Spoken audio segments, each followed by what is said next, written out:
Assalamualaikum warahmatullahi wabarakatuh. Perkenalkan, nama saya Muhammad Anil Faisal, mahasiswa jurusan Komunikasi dan Penyiaran Islam semester 4C. Selamat sore teman-teman, semoga teman-teman selalu dalam keadaan sehat. Seperti biasa di channel akun YouTube Adnil, di sini Adnil bakal ngejelasin tentang seputar dunia ilmu komunikasi.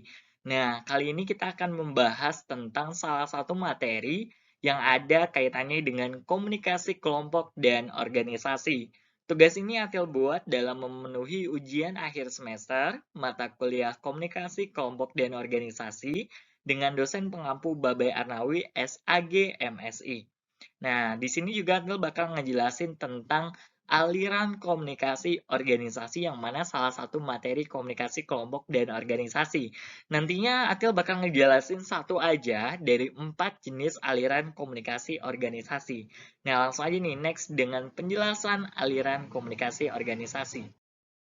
Nah, berbicara tentang komunikasi kelompok dan organisasi. Jadi di dalam organisasi itu terdapat 4 arah aliran komunikasi organisasi. Yang pertama adalah komunikasi dari bawah atau downward communication. Kemudian yang kedua adalah komunikasi ke atas atau upward communication. Dan yang ketiga adalah komunikasi horizontal. Dan yang keempat adalah komunikasi lintas saluran. Di sini Atil bakal ngejelasin satu, yakni tentang komunikasi ke bawah atau downward communication. Apa sih sebenarnya komunikasi ke bawah itu? Asing banget kan? Pasti tentang downward communication. Nah, langsung aja nih, kita simak penjelasan ataupun definisi dari komunikasi ke bawah atau downward communication. Nah, berbicara tentang downward communication, pasti kita tentunya pertama kali ngebahas tentang definisi atau pengertian dari downward communication. Downward communication adalah komunikasi yang menggambarkan gerakan seseorang dalam posisi otoritas yang tinggi kepada kelompok bawahan. Hal ini ditandai oleh mereka dengan otoritas tinggi, mengembangkan pesan untuk mengirimkan kepada mereka yang otoritasnya lebih rendah dengan kewenangan yang ditetapkan oleh rantai komando atau struktur formal dalam organisasi. Nah, kita kan pasti dalam suatu organisasi itu pasti punya struktur organisasi. Secara sederhana, downward communication ini adalah komunikasi yang dilakukan dari atas ke bawah. Sebagai contoh, misalkan komunikasi yang dilakukan oleh ketua kepada sekretaris, atau tidak komunikasi yang dilakukan oleh ketua bidang kepada anggota bidang. Nah, itu adalah secara sederhana. Jadi, downward communication adalah komunikasi yang dilakukan dari atas hingga bawah. Karena setiap organisasi itu kan pasti punya yang namanya struktur organisasi. Maka komunikasi ini adalah komunikasi dari atas ke bawah. Kemudian ada sih beberapa jenis, di antaranya itu ada 5 jenis downward communication. Yang pertama adalah instruksi kerja. Nah, jenis instruksi kerja ini adalah seseorang atasan dari perusahaan menyampaikan instruksi kerja kepada bawahannya agar bawahan ini dapat melakukan pekerjaan sesuai dengan apa yang diinginkan oleh atasannya. Nah, instruksi kerja ini biasanya paling umum nih dalam downward communication karena biasanya downward communication ini berisi tentang instruksi kerja, di mana seorang atasan memerintahkan bawahannya untuk melakukan sesuatu sehingga bisa mencapai tujuan perusahaan. Biasanya juga instruksi kerja ini berisi sebuah informasi, kemudian praktik-praktik kerja, dan lain sebagainya. Kemudian jenis yang kedua adalah dasar pemikiran terkait dengan pekerjaan. Nah, biasanya itu seorang atasan itu menyampaikan pemikiran dasar-dasarnya itu terkait perusahaan, misalkan landasan perusahaan, kemudian visi misi perusahaan, kemudian juga praktik-praktik kerja lapangan perusahaan itu awalnya seperti apa, maka seorang atasan itu biasa menjelaskan kepada bawahannya dalam satu organisasi maupun perusahaan. Kemudian juga ada jenis-jenis perusahaan tentang praktek yang biasanya digunakan untuk memberikan kebijakan, aturan atau standar, dan menyampaikan penghargaan yang diperoleh sesuai dengan yang telah ditentukan oleh sebuah perusahaan. Nah, pada informasi tentang hal tersebut kepada karyawan ketika seseorang mulai bekerja. Jadi, jenis yang ketiga adalah biasanya seorang atasan itu memberikan suatu kebijakan, kemudian juga seperti aturan-aturan atau standar-standar dalam perusahaan, dan biasanya juga seorang atasan memberikan penghargaan yang diperoleh sesuai dengan ketentuan dari perusahaan tersebut ketika seorang karyawan itu mulai bekerja di suatu perusahaan.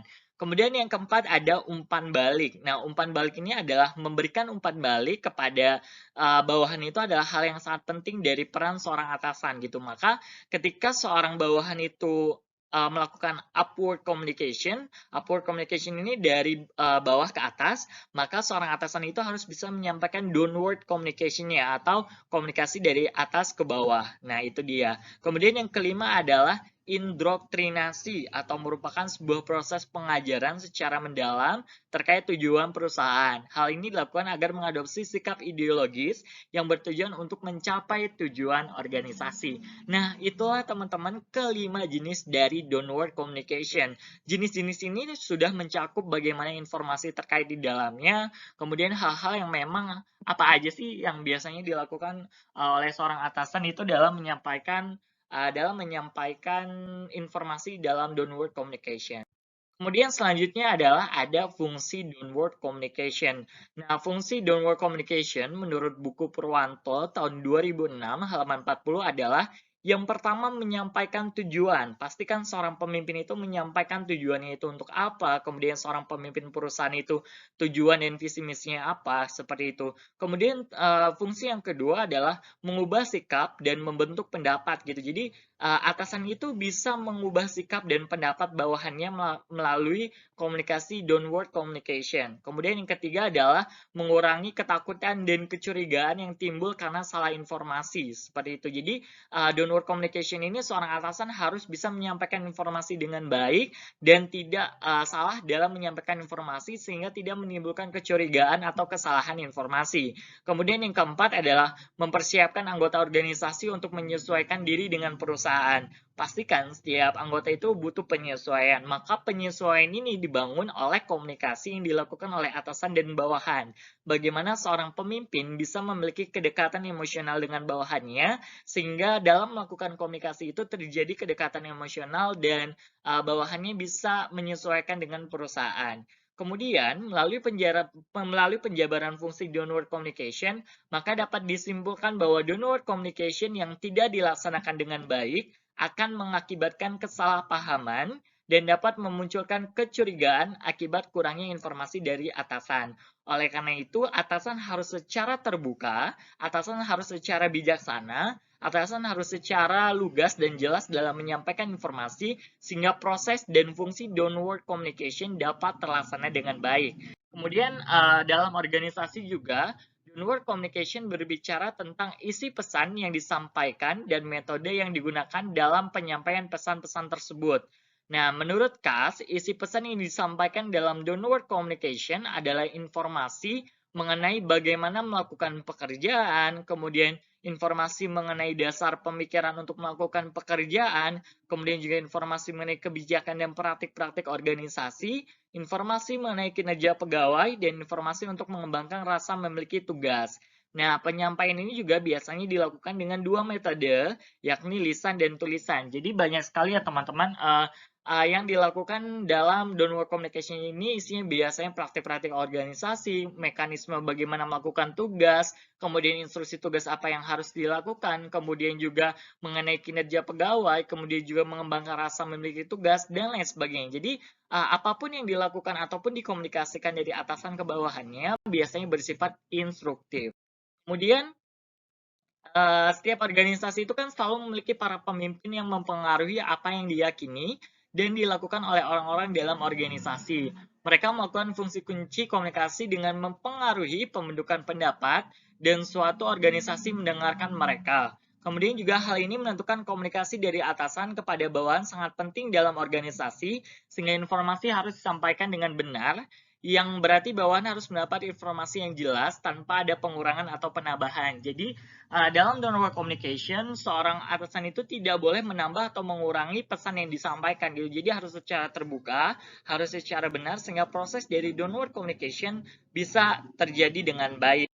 Nah, teman-teman, itulah penjelasan tentang downward communication yang secara sederhana dapat disimpulkan bahwa downward communication merupakan sebuah aliran komunikasi dalam organisasi yang terjadi dari atas ke bawah. Biasanya itu bersifat instruktif yang berisi tentang informasi-informasi pekerjaan, praktik-praktik dalam organisasi, mekanisme dan sistem dalam pelaksanaan pekerjaan, kemudian juga memberikan penghargaan, kemudian juga memberikan umpan balik kepada bawahannya, yang kemudian downward communication ini menentukan suatu keberhasilan dalam organisasi yang mana ditentukan oleh karakteristik pemimpin organisasi tersebut. Banyak sekali sebenarnya yang pengen Atel bahas, tapi untuk di video kali ini Atel membahas tentang downward communication terlebih dahulu. Ingat, downward communication adalah komunikasi yang dilakukan dalam suatu organisasi dari atas ke bawah. Terima kasih, semoga bermanfaat. Wassalamualaikum warahmatullahi wabarakatuh.